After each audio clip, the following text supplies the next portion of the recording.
প্রতিবাদে তানজিমুল মাদারিসুল কওমিয়া নরসিংদীর আমরা বিক্ষোভ মিছিল করলাম।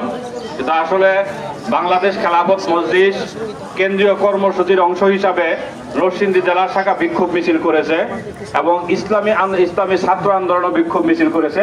আরো কোনো সংগঠনের বিক্ষোভ মিছিল হয়ে থাকতে পারে, হইলেও মনে করেন নরসিংদী যেহেতু তানজিম ঘোষণা দিয়েছে, এই জন্য তানজিমের পিছনে সবাই মিছিল নিয়ে আসছি।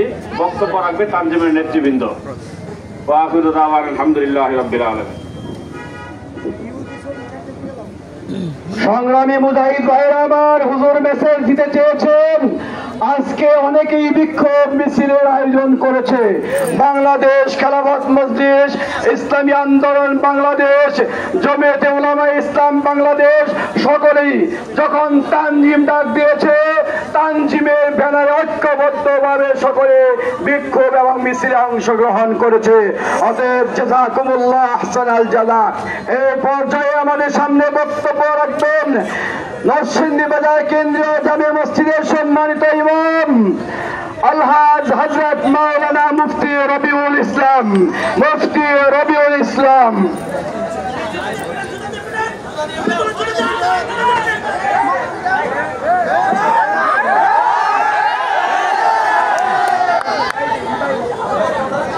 ভাই বক্তব্যের মাঝখানে আগুন না জ্বালাই ভাই।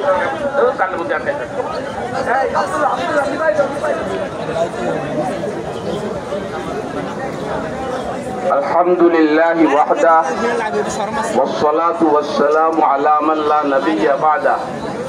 قال الله تبارك وتعالى كتب الله لأغلبن أنا ورسلي। সংগ্রামী সাথী ও বন্ধুরা আমার, প্রথমত একটা কথা বলবো, যেটা অনেকের কথার সুরের মধ্যে বোঝা যায় হতাশার ভাব।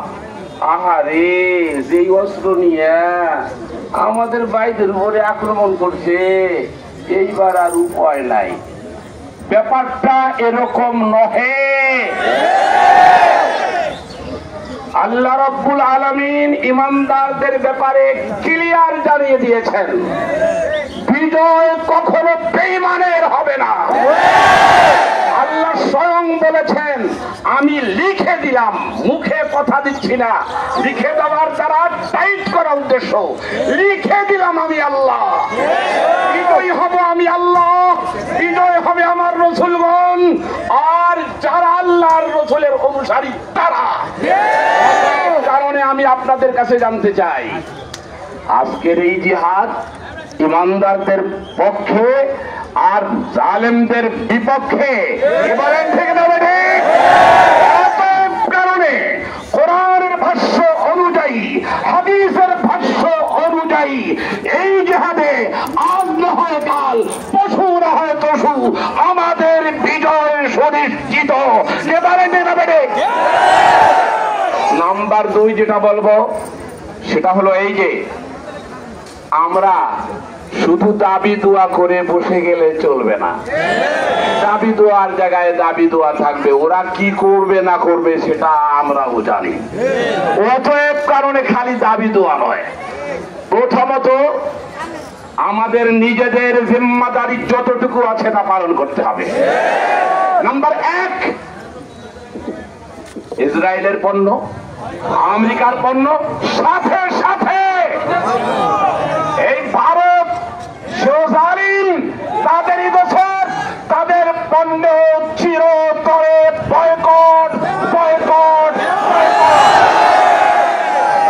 নাম্বার 2, হাদিসের মধ্যে আসছে সিলাহুল মুমিন আর দোয়া সিলাহুল মুমিন, দোয়া মুমিনের হাতিয়ার।